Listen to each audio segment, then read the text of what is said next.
இந்த நாளிலும் செய்திக்காக எடுத்துக்கொண்ட கர்த்தருடைய வார்த்தை ஆவிக்குரிய ஆசீர்வாதம். நாம் அநேக ஆசீர்வாதங்களை நம்முடைய வாழ்விலே ஒவ்வொரு நாளும் நாம் நாடுகிறவர்களாக இருக்கிறோம், தவறில்லை. ஆனால் முக்கியமாக கிறிஸ்தவர்கள் என்று சொல்லுகிறவர்கள் நாம் தேட வேண்டியது ஒரு ஆவிக்குரிய ஆசீர்வாதம். ஏனென்றால் ஆண்டவர் கூட சொல்லுகிறார், முதலாவது தேவனுடைய ராஜ்யத்தை தேடுங்கள். அப்போ இன்னைக்கு நாம் முதலாக தேட வேண்டிய ஒரு ஆசீர்வாதம் கர்த்தருடைய ஒரு ஆசீர்வாதமாக இருக்கிறது. அதை நாம் ஒவ்வொருவரும் அது முழு மனதோடு நாம் இன்றைக்கு அதை நம்முடைய வாழ்விலே ஒவ்வொரு நாளும் பெற்றுக்கொள்ள வேண்டும். அதனுடைய ரகசியத்தை தான் நாம் இன்றைக்கு அறிந்து கொள்ள போகிறோம். முதலாக ஆண்டவர் மோசேயின் மூலம் ஒரு கூடாரத்தை ஆயத்தப்பட்டு அந்த கூடாரத்திலே தன்னை ஜனங்கள் தொழுது கொள்ள வேண்டும் என்று அவர் மோசேக்கு கட்டளையிட்டார். இரண்டாவது தாவீது அவருடைய பையன் சாலோமோனை கொண்டு ஒரு ஆலயத்தை கட்டி ஜனங்கள் ஆண்டவரை தொழுது கொண்டார்கள். ஆனால் இன்று புதிய பாட்டிலே ஆண்டவர் நமக்குள் வாசம் செய்து நமக்குள்ளாக இருந்து அவர் ஒவ்வொரு காரியங்களையும் செய்கிறவராக இருந்து கொண்டிருக்கிறார். இந்த காரியத்தை தான் நாம் இன்றைக்கு அறிந்து கொள்ள போகிறோம், தியானிக்க போகிறோம். நாம் இன்றைக்கு வாசிக்க கேட்ட யோபு 29வது அதிகாரத்தை பார்க்கும் பொழுது 4வது வசனத்தை பார்க்கும் பொழுது அங்கே சொல்லப்பட்டிருக்கிறது, அப்பொழுது அவர் தீபம் என் தலையின் மேல் பிரகாசித்தது, அவர் அருளின வெளிச்சத்தினால் இருளை கடந்து போனேன், தேவனுடைய ரகசிய செயல் என் கூடாரத்தின் மேல் இருந்தது. அதாவது என்ன தேவனுடைய ரகசிய செயல்?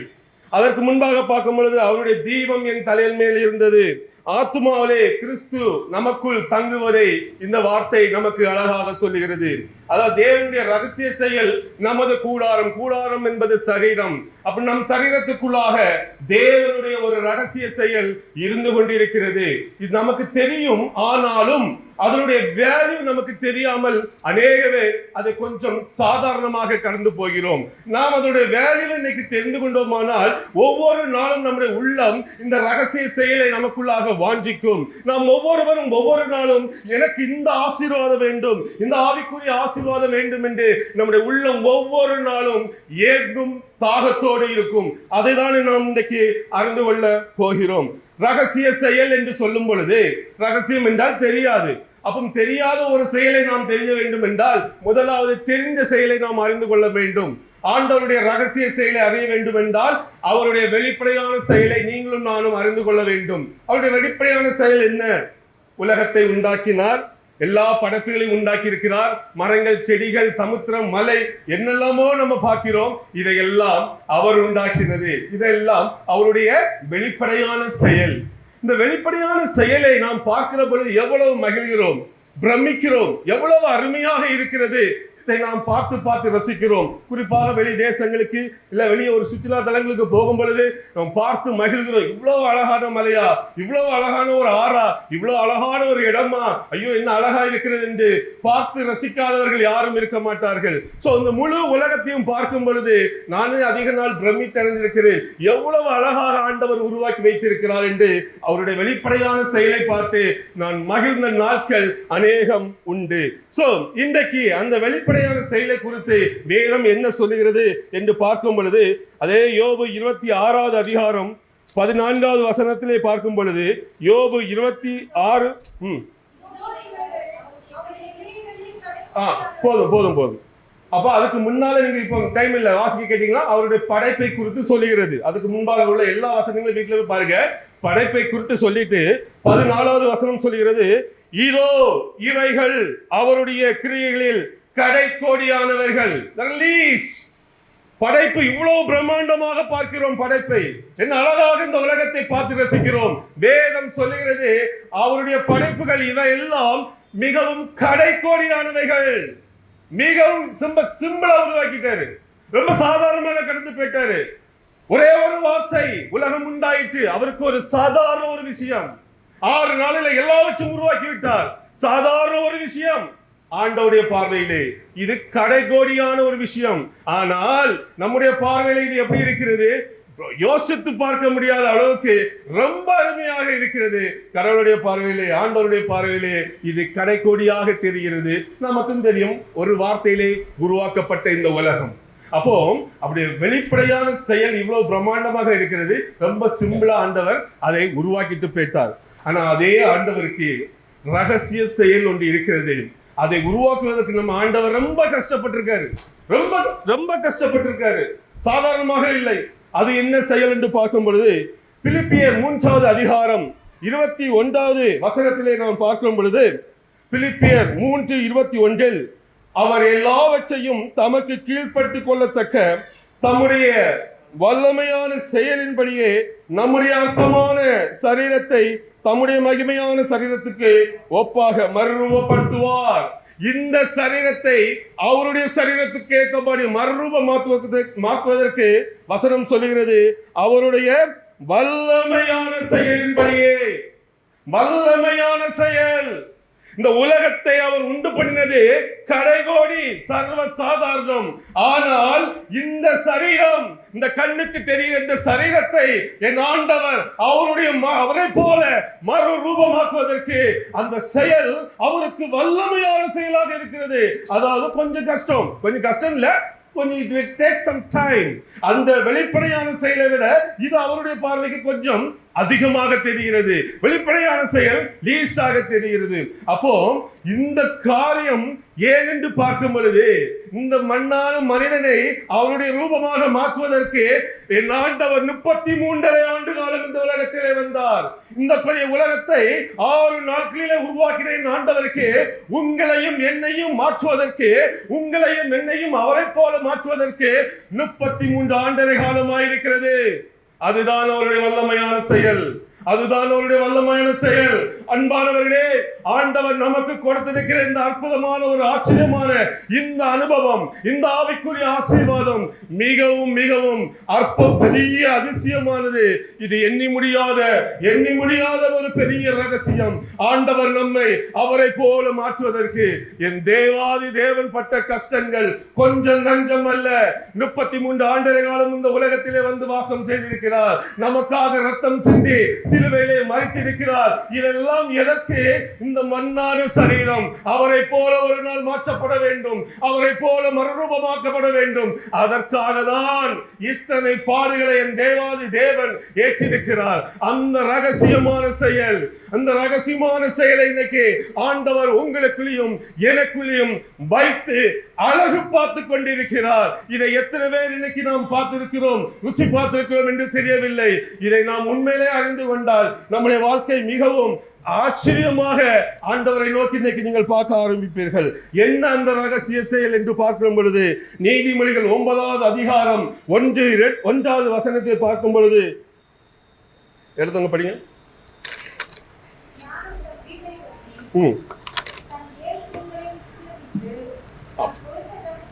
போதுமா? முதல் வசனம், ஞானம் தன் வீட்டை கட்டி. போதும். 9வது நீதிமொழிகள் 9:1 சொல்லுகிறது, ஞானம் தன் வீட்டை கட்டி தன் 7 தூண்களையும் சித்திரம் தீர்த்தது. இது பழைய ஏற்பாட்டிலே சொல்லப்பட்ட ஒரு தீர்க்க தரிசனமான ஒரு வார்த்தை. புதிய ஏற்பாடு நாம் வாழ்ந்து கொண்டிருக்கிற நமக்காக சொல்லப்பட்ட பழைய ஏற்பாட்டின் தீர்க்க தரிசனம் வந்தது. ஞானம் என்பது இயேசு கிறிஸ்து, வீடு என்பது நமது சரீரம், 7 தூண்கள் என்பது 7 செயல்கள். அப்போ 8வது அதிகாரம் நீங்க ஃபுல்லா பார்த்தீங்கன்னா இயேசு கிறிஸ்துவை பற்றி தான் அங்க சொல்லப்பட்டிருக்கும். அப்போ ஞானம், கிறிஸ்துவாகிய ஞானம் தன் வீட்டை கட்டுகிறார். 7 தூண்களை கொண்டு கட்டியிருக்கிறார். யாருக்குள்ளே கட்டுகிறார்? உங்களுக்குள்ளையும் எனக்குள்ளையும் அவர் கட்டி வைத்துக் கொண்டிருக்கிறார். அதுதான் இந்த ஆவிக்குரிய ஆசீர்வாதம். அந்த ரகசியத்தை நாம் இன்னைக்கு அறிந்து கொள்ள வேண்டும். 7 தூண்கள். ஒரு பில்டிங்னாலே பில்லர் வேணும், 7 தூண்கள் வேணும். ஆண்டவர் இன்னைக்கு ஆவிக்குரிய மாளிகையை நமக்குள்ளாக அழகாக வைத்து கட்டியிருக்கிறார். 7 தூண்களை கொண்டு அவர் கட்டியிருக்கிறதை நாம் பார்க்க முடிகிறது. 1 கொரிந்தியர் 1ஆம் அதிகாரத்திலே பார்க்கும் பொழுது 31வது வசனம், 1 கொரிந்தியர் 1:31 பார்க்கும் பொழுது, அவரே தேவனால் நமக்கு ஞானமும் நீதியும் பரிசுத்தமும் மீட்புமானார். ஆமென். இதுதான் தூண்கள். அவரே, அதாவது வசனம் என்ன சொல்கிறது? நீதிமொழிகள்ல ஞானம் தன் வீட்டை கட்டி தன் 7 தூண்கள்.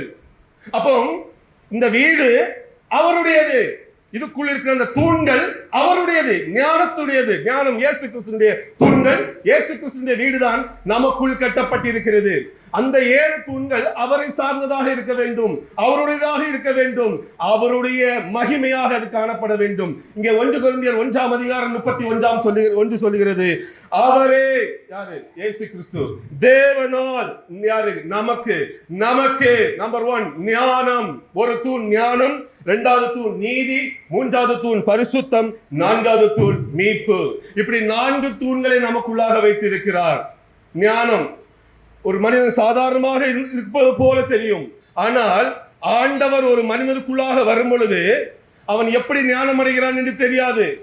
அவன் பேசுகிற வார்த்தைகளிலே ஒரு மாற்றம் உண்டாகிறது, அவனுக்குள்ளாக இருந்து ஒரு பொறுமை வருகிறது, செய்கிற செயலிலே ஒரு மாற்றம் வருகிறது. ஆச்சரியமாக இருக்கிறது. சங்கீதம் 119 கூட சொல்லப்பட்டிருக்கு, 100வது வசனம் நினைக்கிறேன். வசனம் எந்த ஒரு இளைஞன் வசனத்தை கை கொண்டால் முதியவர்களை விட அவர்கள் ஞானமாக இருப்பார்கள் என்று சங்கீதத்திலே சொல்லப்பட்டிருக்கிறது. சோ இன்னைக்கு யார் ஒருவர் ஆண்டவரை தனக்குள்ளாக பெற்றிருக்கிறார்களோ அவர்கள் ஞானவான்களாக மாற்றப்படுகிறார்கள். அவருடைய செயல் வித்தியாசமாக இருக்கும், அவருடைய காரியங்கள் ஒன்றும் அருமையாக இருக்கும், அவர்கள் செய்கிற செயல்ல தோல்வி என்பதே இருக்காது. ஏனென்றால் உள்ளுக்குள் இருப்பது தேவனுடைய ஞானம். அவன் தேவனுடைய ஞானத்தை கொண்டுதான் செயல்படுவான்.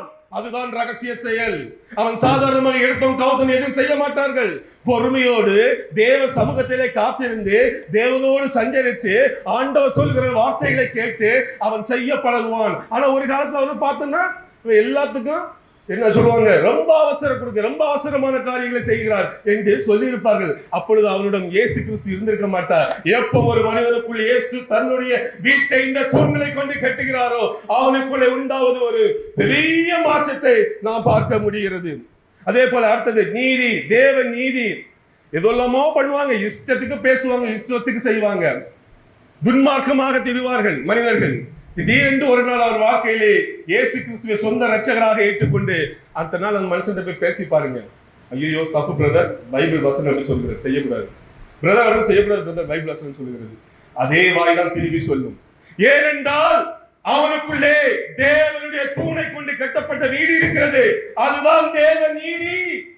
அது இந்த ரகசிய செயல், அந்த ஆவிக்குரிய வீடு, அந்த கட்டிடம் அந்த மனிதனுக்குள்ளாக இருக்கும் பொழுது அவன் செயல்பட மாட்டான். தேவனுடைய செயல் அவனுக்குள்ளிருந்து வெளிவருகிறது. இது இன்னைக்கு நமக்கு வேண்டும். இந்த ஆசீர்வாதம் நமக்கு வேண்டும். இந்த தூண்கள் எல்லாம் என் வாழ்க்கையில வேண்டும். ஒரு பிள்ளை டேமேஜ் ஆன பில்டிங் காலியாயிரும். சோ எல்லா தூண்களையும் வாழ்க்கையில இன்னைக்கு வேண்டும். முதலாவது ஞானம் வேண்டும். ஞானம் இல்லாமல் ஒரு மனிதன் எந்த காரியத்தையும் செய்ய முடியாது. எதை செய்ய வேண்டும் என்றாலும் தேவன் ஞானம் இல்லாமல் செய்யலாம், வெற்றி பெற முடியாது. தேவ ஞானத்தோடு செய்கிறவன் தோல்வி அடையவே மாட்டான். ஏனென்றால் 2 வருஷம் வெயிட் பண்ணுவான், 3 வருஷம் வெயிட் பண்ணுவான், 10 வருஷம் வெயிட் பண்ணலாம். ஆனால் அவனுடைய வாழ்க்கையிலே வெற்றி மட்டுமே கிடைக்கும். மற்றவர்கள் ஒரே நாளில் செய்வாங்க, ஒரே வாரத்தில் செய்வாங்க, ஒரு நாள் தோற்று விடுவார்கள். தேவ ஞானத்தோடு செயல்படுங்கள், தேவனுடைய நீதியோடு செயல்படுங்கள். அநேக துன்மார்க்கமான காரியங்கள் இருக்கிறது. யார் வேண்டாலும் என்ன பேசலாம், என்ன வேணாலும் செய்யலாம். அப்படி ஒரு கூட்ட ஜனங்களுக்கிடையே நாமே ஆண்டவர் வைத்திருக்கிறார். தேவ நீதியோடு செயல்படுவதற்கு, அவருடைய ஆசீர்வாதத்தை பெற்று அவருக்கு ஏற்ற மாதிரி நாம் நடக்க நீங்களும் நானும் அழைக்கப்பட்டிருக்கிறோம். அதே வசனத்தில் 3வது சொல்கிறது பரிசுத்தம். 3வது பரிசுத்தம். நான் எத்தனையோ நண்பர்களை பார்த்திருக்கிறேன் வாழ்விலே, குடித்து வெறுத்து அழித்து பயங்கரமான மோசமான சூழலிலே இருந்திருப்பார்கள். அழுக்கு நிறைந்த மனிதர்களாக இருப்பார்கள். ஒரு நாள் ஒரு சுவிசேஷம், ஒரு நாள் அவனுக்குள்ளாக செல்லும், அடுத்த நாள் பார்த்தா Praise the Lord, brother. அதே வாய் சொல்லுகிறது, நான் பார்த்திருக்கிறேன். அழுக்கு துணியை போட்ட மனுஷன் வெள்ளையும் போட்ட எத்தனையோ பேரை நான் பார்த்திருக்கிறேன். எப்படி இந்த மாற்றம் யார் கொடுத்தது? எப்படி ஒரே நாளுக்குள் ஒரு மனிதனுக்குள் இவ்வளவு பெரிய மாற்றம்? இவ்வளவு துன்மார்க்கமாக இருந்த ஒரு மனிதன் எப்படி ஒரு நிமிடத்தில் மாறுகிறான்? தேவனுடைய வீடு கட்டப்பட்டதினாலே, தேவனுடைய தூண்கள் அங்கே இருக்கிறதுனாலே, தேவனுடைய செயல், அந்த 7 தூண்களாகிய தேவனுடைய செயல் அவனுக்குள் வைக்கப்பட்டதினாலே வருகிற மாற்றம், அது ஒரு மனிதன் பார்த்தவுடனே கண்டுபிடித்து விடலாம். இதுதான் ஆண்டவர் உங்களுக்கும் எனக்கும் கொடுத்திருக்கிறான ஒரு மிக பெரிதான ஒரு ஆசீர்வாதம். இது ரகசியம், வெளியிருந்து பார்த்தா தெரியாது. வெளியே பார்த்தா தெரியாது, அனுபவிக்கிறது மட்டும் தெரியும். அல்லேலூயா. நான் அனுபவிக்கிறேன், நான் உங்கள் முன்னால பிரசங்கிக்கிறேன். என் மூஞ்சிய பார்த்தா தெரியாது, ஒண்ணும் தெரியாது. இந்த உள்ளத்துக்குள்ள அனுபவிக்கிற ஒரு சந்தோஷம், இந்த உள்ளத்துக்குள்ள அனுபவிக்கிற அந்த ஆசீர்வாதம் அனுபவிக்கிற எனக்கு மட்டுமே தெரியும். அதனால்தான் நான் இன்றைக்கு சொல்லுகிறேன், நீங்கள் எதை கேட்டாலும் சரி, எதை கேட்கவில்லை என்றாலும் சரி, இன்றைக்கு கேளுங்கள். இந்த தேவனுடைய ஆசீர்வாதம் ஆண்டவரே என் உள்ளத்துக்குள் இருக்க வேண்டும் அப்பா என்று கதறி கதறி ஒவ்வொரு நாளும் கேளுங்கள். இதுதான் உண்மையான ஒரு ஆசீர்வாதம். இதற்காக தான் இயேசு கிறிஸ்து உலகத்துக்கு வந்தார், இதற்காக தான் இயேசு கிறிஸ்து மரித்தார். இதை பெற்றுக்கொண்டு மற்றதெல்லாம் நீங்கள் அப்புறமாக கேளுங்கள். இதே போல தேவ பலன், ஏனென்றால் இது எனக்கு ரொம்ப பிடிக்கும். நான் ஓடுறதே அதுலதான். பார்த்தா 6 அடிக்கு மேல இருப்பேன், ரொம்ப பைலன் மாதிரி இருப்பேன், ரொம்ப பாவங்க பலவீனமான மனுஷன் தான். ஆனால் ஒரு நாளும் சோர்ந்து போறதில்லை. கடந்த 10 வருஷத்துல ஒரு நாளும் சோர்ந்து போறதில்லை. இது முடியுமா முடியாதா என்று என் மனதுக்குள்ளே கேள்வி வந்திருக்கிறது. ஆனால் எழும்பி ஓடின நாட்கள் அநேகம். நானே ஆச்சரியப்படுவேன், இது எப்படி இவ்வளவு தூரம் செய்கிறேன், இந்த காரியம் எப்படி என்னால செய்ய முடியுது? அதுதான் தேவ பலன்.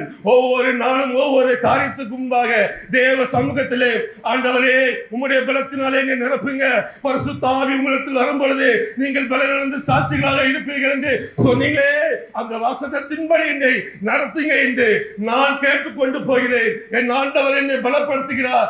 என்னுடைய மாமிச பலன் இருந்தால் கூட என்னால் அப்படி செய்ய முடியாது. தேவ பலன் எனக்குள்ளாக ஒவ்வொரு நிமிஷமும் நான் கேட்கும் பொழுதெல்லாம் என்னை முழுமையாக நிரப்புகிறது. நான் கர்த்தருடைய பணியையும் என்னுடைய பணியையும் தேவ பலத்தை கொண்டே செய்கிறேன். இதுவும் அனுபவிக்கிற எனக்கு தான் தெரியும். ஏனென்றால் இதுவும் ரகசிய செயல், உங்களுக்கு தெரியாது. தயவு செய்து சொல்ற வார்த்தைகளை கேளுங்கள், விசுவாசிங்கள். நீங்களும் இந்த அனுபவத்தை வாங்குங்கள். தேவ பலனை பெற்று நீங்கள் ஓடுகிறவர்களாக மாறுங்கள். சமாதானம் இந்த மனுஷன் இல்லாம கஷ்டப்படுகிறது ஒன்றுதான். யோவான் 14:27 வாசிக்கிட்டல, என்னுடைய சமாதானத்தை உங்களுக்கு கொடுக்கிறேன் என்று ஆண்டவர் சொன்னார். இன்னைக்கு எவ்வளவோ பிரச்சனைகள் இருக்கும், எவ்வளவோ பாடுகள் இருக்கும். சின்ன பிரச்சனைகளை துவந்து போன மனிதர்களை பார்த்திருக்கிறேன், பெரிய பிரச்சனைகளை தைரியமாக நிற்கிற மனுஷர்களையும் பார்த்திருக்கிறேன். என்ன காரணம்? தேவ சமாதானம் உங்கள் இருதயத்தை நிரப்புகிற பொழுது நீங்கள் எப்பேற்பட்ட பிரச்சனையும் தாண்டி போக முடியும். எந்த சூழலிலும் உங்கள் உள்ளம் அமைதியாக இருக்கும். எந்த சூழலிலும் உங்களுக்குள்ள ஒரு சமாதானம், மெய் சமாதானம். வேதம் சொல்கிறது மெய் சமாதானம், உண்மையான சமாதானம் அதுதான். அப்போ பொய் சமாதானம் ஒன்று இந்த உலகத்திலே இருக்கிறது, அதல்ல. என் ஆண்டவர் தருகிறது மெய் சமாதானம். இதெல்லாம் ருசி பார்க்கணும். ரகசிய செயல். ருசி பார்த்து பாருங்க. என்னை போல நீங்க நிறைய இடத்துல போய் பேசுவீங்கள். இந்த மெய் சமாதானம் வருகிற பொழுது எந்த சூழலிலும் நீங்கள் கடந்து சொல்ல முடியும். நீங்கள் சமாதானமாக ஒவ்வொரு காரியத்தையும் செய்ய முடியும். ஆண்டவர் நமக்காக விட்டு சென்ற என் சமாதானத்தை விட்டு போகிறேன்னு சொன்னாரு. யாரெல்லாம் அதை கேட்டு வாங்கியிருக்கிறோம். மனுஷனுக்காக அவர் விட்டு போனதுதான் என் சமாதானம், என் பலன், என் ரட்சிப்பு, என் பரிசுத்தம் என்று அவர் அவருடையதை நமக்கெல்லாம் தந்து போயிருக்கிறார்.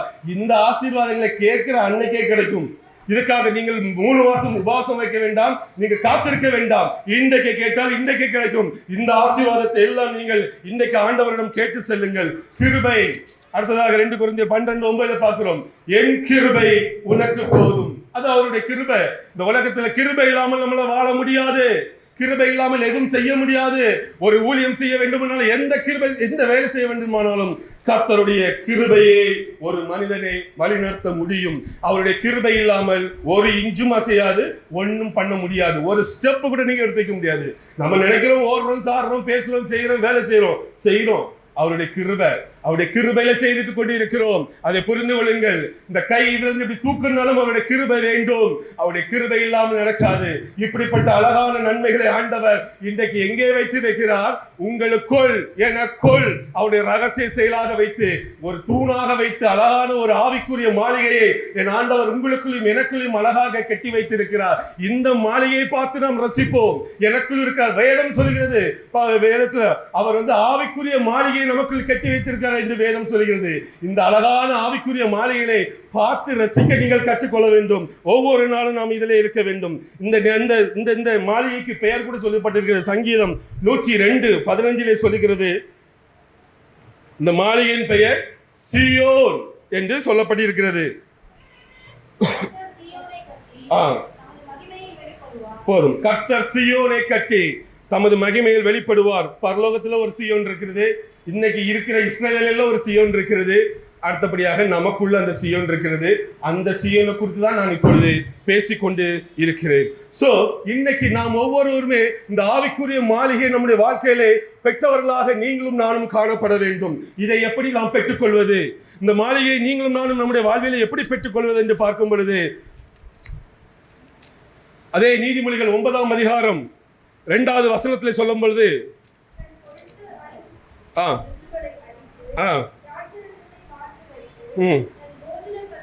ஆயத்தப்படுத்தி ஞானம் முதலாவது வீட்டை கட்டுறாரு. அதே ஞானம் 2வது வசனத்தை தன் கொழுத்த ஜந்துக்களை, அதாவது தன்னுடைய சரீரத்தை அடிக்க கொடுத்து, தன் திராட்சை ரசத்தை வார்த்து, தன்னுடைய ரத்தத்தை சிந்தி, அப்படி என்றால் சிலுவையிலே ஆண்டவர் உங்களுக்காக எனக்காக மரித்து தன்னுடைய சரீரத்தை பிக்கை கொடுத்து தன்னுடைய சரீரத்தை அடிக்கப்பட்டு அந்த ரத்தத்தினாலே நாம் மீட்கப்பட்டு நாம் இன்றைக்கு இந்த ஆவிக்குரிய மாளிகையை ஆண்டவர் உங்களுக்கும் எனக்கும் கட்டி வைத்திருக்கிறார். ஒரு முறை ஒரு வெளி தேசத்திலே ஒரு மகன் தன்னுடைய தாயாரை, திருமணம் ஆகிவிட்டது, திருமணம் ஆன உடனே தன்னுடைய தாயாரை ஒரு முதியோர் இல்லத்திலே கொண்டு சேர்த்து விட்டார். ஏன்னா தன்னுடைய வாழ்க்கைக்கு டிஸ்டர்பா இருக்குன்னு சொல்லிட்டு அவர் சேர்த்து விட்டார். தன்னுடைய மனைவியோடு சந்தோஷமாக வாழ்ந்து கொண்டிருந்தார். ஒரு நாள் தன்னுடைய மனைவி பிரசவ காலம் வந்தது. கடைசி ஆஸ்பத்திரியில இருக்கும் பொழுது வெளிநாடுகளிலே கணவர்கள் உள்ள அலோவ் பண்ணுவாங்க, கேள்விப்பட்டிருப்பீங்க இல்ல, லேபர் வார்டுகளை அலோவ் பண்ணுவாங்க. தன்னுடைய கணவரை அங்கே அலோவ் பண்ணுகிறார்கள். தன்னுடைய மனைவி பிரசவ நேரம், அவர் அருகிலே நின்று பார்த்து கொண்டிருக்கிறார். தன்னுடைய மனைவியினுடைய பிரசவ காலத்தை, நேரத்தை பார்த்து கொண்டிருக்கிறார். தன்னுடைய மனைவியினுடைய கதறல் சத்தம், தன்னுடைய மனைவி ரத்தம் சிந்தி குழந்தையை பெற்றெடுத்த அந்த சம்பவம் ஒவ்வொன்றாக பார்த்து கொண்டிருந்த மனிதன் அப்படியே நின்று பார்த்து கொண்டே இருந்தார். அப்படி நின்ன மனுஷன் பிறந்த குழந்தையை தன்னுடைய கையிலே வாங்கவில்லை, நேராக எழும்பி அந்த முதியோர் இல்லத்துக்கு போய்விட்டார். போய் தன்னுடைய தாயை முதலாவது கரம் பிடித்து, அம்மா நீ வீட்டுக்கு வாமா என்று தன்னுடைய தாயை கரம் பிடித்து வீட்டுக்கு கொண்டு வந்தார். அந்த நேரத்தில் தான் அவனுக்கு உரைத்தது, இதே போலதானே என் தாய் ஒரு நாள் என்னை பெற்றெடுத்திருப்பாள், இதே வேதனை தானே, இதே ரத்தம் சிந்துதல் தானே, இது இல்லைன்னா நான் இன்னைக்கு இல்லையே, என் தாய் இப்படி கஷ்டப்படாமல் என்னை பெற்றிருந்தால் நான் இன்னைக்கு ஆசீர்வாதமாக இருந்திருக்க மாட்டேனே என்று அந்த உணர்ந்த மகன், அவனுக்குள்ளே அவர் உணர்வு வந்து அவன் முதலாக சென்றது அந்த முதியோர் இல்லத்தில் போய் தன்னுடைய தாயை அவன் முதலாக கூட்டி வந்தான். அவனுக்குள்ளாக ஒரு உணர்வு வந்தது. அந்த ரத்தம் சிந்துதல், அந்த கதறுதல், இதுதான் என்னுடைய ஆசீர்வாதத்துக்கு காரணம். என் தாயை நான் அனாதையத்தில் விட்டு விட்டேனே என்று மனபாரத்தோடு தன்னுடைய தாயை கொண்டு வீட்டிலே அவன் வைத்துவிட்டு அதன் பிறகு தன்னுடைய குழந்தையை வந்து பார்த்தான். அன்பானவர்களே, அதே போலதான் என்னுடைய இயேசு கிறிஸ்து, இதே போலதான் சிலுவையிலே அவருடைய கதறல் சத்தம், சிலுவையிலே அதே போல உங்களுக்காக எனக்காக தன்னுடைய கொழுத்த ஜந்துக்களை அடிக்க கொடுத்து தன்னுடைய திராட்சரசமாகிய ரத்தத்தை சிந்தி, ஐயோ அந்த கல்வாரினை கதறி இந்த உலகத்தின் மீட்புக்காக உங்களுக்காகவும் எனக்காகவும் ரத்தம் சிந்தி இந்த ஆவிக்குரிய மாளிகையை உங்களுக்குள்ளாகவும் எனக்காகவும் என் தேவன் கட்டியிருக்கிறார். இன்னைக்கு யாராவது அந்த இயேசுவை அனாலயத்திலே விட்டிருந்தீங்களா? இன்னைக்கு முதலாவது அவரை கூப்பிட்டு உங்கள் உள்ளத்துக்குள்ளாக வைத்துக் கொண்டு மற்ற காரியத்தை பாருங்கள். பாவம் அப்படிப்பட்ட இயேசு இந்த உள்ளத்துக்குள்ளே இல்லை என்றால், இந்த வீட்டுக்குள்ளே இல்லை என்றால் மிகப்பெரிய துரோகம். உங்களுக்காகவும் எனக்காகவும் அவர் எத்தனை பாடுபட்டார், இதை உணர்ந்து இன்றைக்கு இயேசு எங்கே இருக்கிறார் என்ற ஒரு கேள்வியை உங்களுக்குள்ளாக கேளுங்கள். இன்றைக்கு உங்களை விட்டு தூரம் இருந்தால் அந்த இயேசுவே வாரும் என்று அந்த மகன் தன்னுடைய தாயை கூப்பிட்டது போல, அந்த ரத்த காட்சியை பார்த்தது போல கல்வாரி காட்சி இன்றைக்கு உங்கள் முன்பு வருமானால் நீங்கள் அந்த இயேசுவை உங்களுக்குள்ளாக இன்றைக்கு பெற்று அந்த ஆசீர்வாதத்தை முழுமையாக ருசித்துக் கொள்ளுங்கள். உங்களுடைய ஒவ்வொரு ஆசீர்வாதத்திற்கும் ஒவ்வொன்றுக்கும் காரணம் அறிந்தோ நீங்கள் உணர்ந்தீங்களோ உணரலையோ, நான் உங்கள் முன்பாக சாட்சியாக சொல்கிறேன், சிலுவையிலே அவர் சிந்தின ரத்தம், அதன் பிறகுதான் இந்த ஆவிக்குரிய மாளிகை எல்லாம் என் தேவன் எனக்குள்ளவும் உங்களுக்குள்ளாக கட்டி அழகு பார்க்கிறார். அதன் பிறகுதான் இந்த பரிசுத்தம், அதன் பிறகுதான் இந்த சமாதானம், அதன் பிறகுதான் கிருபை, அதன் பிறகுதான் தேவ பலன், அதன் பிறகுதான் இந்த பரிசுத்தம், அதன் பிறகுதான் இந்த மீட்பு. எல்லாம் சிலுவையிலே அவர் சிந்தின ரத்தத்துக்கு பிறவாக நமக்கு கிடைக்கப்பட்ட பரிசு. உங்களுக்கும் எனக்கும் அவர் ஒரு மாளிகையை கட்டுவதற்கு எத்தனை பாடுகள் பட்டிருக்கிறார் என்பதை இன்றைக்கு நீங்கள் உணர்ந்தவராக அந்த இயேசுவை நோக்கி பாருங்கள். ஒவ்வொரு நாளும் மறந்துடாதீங்க. ஏதோ குட் ஃப்ரைடேக்கு மட்டும் தியானிக்கிறாதுங்க. ஒவ்வொரு நாளும் தியானிங்க. ஏன்னா இதுலதான் நம்ம ஆசீர்வாதம் இருக்கிறது. ஒரு கிறிஸ்தவனுடைய ஆசீர்வாதம் சிலுவையிலிருந்து தான் ஆரம்பிக்கிறது. இந்த ஆவிக்குரிய மாளிகை நமக்கு வந்தது இந்த சிலுவையிலிருந்து தான் வந்தது. ஒவ்வொரு நாளும் அதை ருசி பாருங்கள். ஒவ்வொரு நாளும் சிலுவையை நினைத்து பாருங்கள். ஒவ்வொரு நாளும் அதில் தஞ்சமடையுங்கள். நீங்கள் பெற்றுக்கொள்வீர்கள் ஒரு ஆசீர்வாதம். நீங்கள் பெறுகிற அந்த ஆசீர்வாதத்திற்கு அளவே இருக்காது. ஒருவேளை பார்த்தால் தெரியாதுங்க. நான் ருசி பார்த்ததனால சொல்லுகிறேன். ஒவ்வொரு சூழலிலும் இந்த தூண்கள் இந்த ஆசீர்வாதத்தை என் வாழ்க்கையை நான் ருசி பார்த்திருக்கிறேன். அதன் பிறகுதான் நான் இதை உங்கள் முன்பாக நின்று கதறுகிறேன்.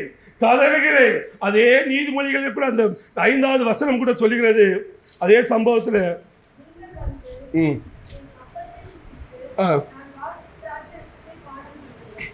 அவர் 3வது வசனம் சொல்லுகிறது, தன் பணிவிடைக்காரர்களை அனுப்பி பட்டணத்தின் உயர்ந்த மேடைகளில் நின்று கூப்பிட்டு புத்திரனை நோக்கி எவன் பேதையோ அவன் விடத்துக்கு வரக்கடவன். நீங்கள் எந்த அப்பத்தையும் நான் வார்த்த ரசத்தையும் பானம் பண்ணுங்கள் என்று சொல்லுகிறார். அதுதான் சுவிசேஷம். 3வது வசனம் சுவிசேஷத்தை குறிக்கிறது. தமிழ் புதிய பாட்டுதான் சுவிசேஷம். இன்னைக்கு ஆண்டவர் அவருடைய ஊழியக்காரர் பணிவிடைக்காரர்களை கொண்டு அவர் உயர்ந்த மேடையில் நின்று கூப்பிட்டு சொல்லுகிறார். இன்றைக்கு என்னை கொண்டு இந்த சபையிலே சொல்லுகிறார், காதுள்ளவன் கேட்க கடவன். நீங்கள் அவருடைய மரணத்தை ஒவ்வொரு நாளும் நினைவு கூர்ந்து இந்த ஆசீர்வாதத்தை நீங்கள் பெற்றுக்கொள்ளுங்கள். அதுதான் நமக்கு ஆசீர்வாதம். கடைசியாக ஒரு பாடலை பாடுகிறேன். உங்களுக்கு தெரிந்த ஒரு பாடல். நாம் எல்லோரும் சேர்ந்து பாடி ஆண்டவரை நோக்கி இன்னைக்கு நாம் கேட்போம். என்னை நேசிக்கின்றாயா, என்னை நேசிக்கின்றாயா,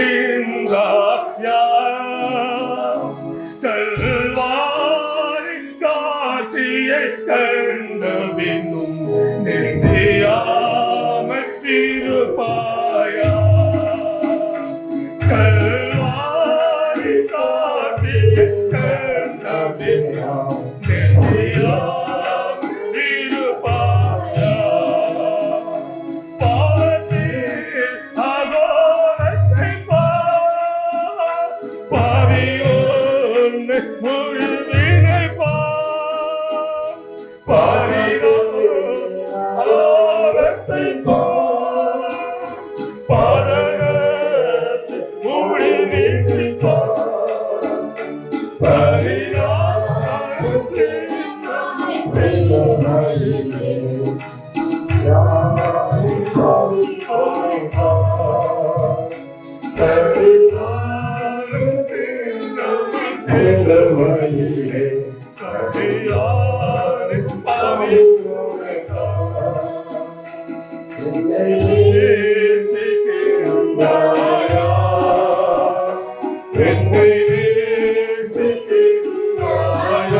நம்ம கிறிஸ்தவர்கள் என்னவெல்லாம் செய்யலாம், பெரிய பெரிய ஊழியம் செய்யலாம், பெரிய பெரிய பெட்டிங் பண்ணலாம், பெரிய பெரிய சாதனைகள் பண்ணலாம், அதெல்லாம் இருக்கட்டும். ஆனால் ஒன்றே ஒன்று ஆண்டவர் நம்மிடம் கேட்கிறார், என்னை நேசிக்கிறாயா, என்னை நேசிக்கிறாயா, என் கல்வாரி காட்சியை நீ கண்ட பின்னும் என்னை நேசியாமல் இருப்பாயோ என்று நம்மிடம் ஒரு கேள்வி கேட்கிறார். நம்ம சாதித்தவர்களாக இந்த உலகத்தை விட்டு போகக்கூடாது.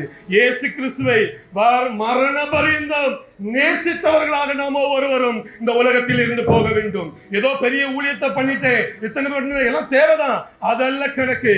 யாரும் ஒருவரும் சிலுவை தியானத்தை நினைத்து அந்த அன்பிலே இயேசுவை நேசிக்கிறது நேசிப்பிலே இந்த உலகத்தில் இருந்து வருத்தத்தோடு அல்ல சந்தோஷத்தோடு அவர் மேல் இருக்கிற அன்பிலே நாம் ஒவ்வொரு நாளும் ஒவ்வொருவரும் போக பிரயாசப்பட வேண்டும். அதற்கு தான் அந்த சிலுவை தியானம். இன்னைக்கு இந்த வார்த்தை உங்களுக்குள் ஆண்டவர் பேசுவார் என்றால், எஸ், என் வாழ்க்கையை நான் ஆண்டவருக்கு ஒப்புக் கொடுக்கிறேன் என்றால் என்னோட கூட சேர்ந்து பாருங்கள். அதே பாடல் தான் நம்முடைய கன்ஃபெஷன். எஸ், உம்மை நேசிக்கின்றேன், உம்மை நேசிக்கின்றேன்,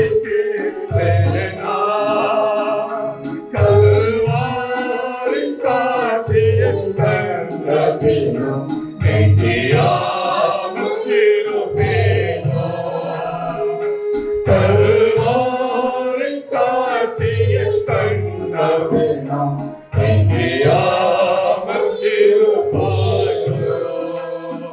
ஆமென்.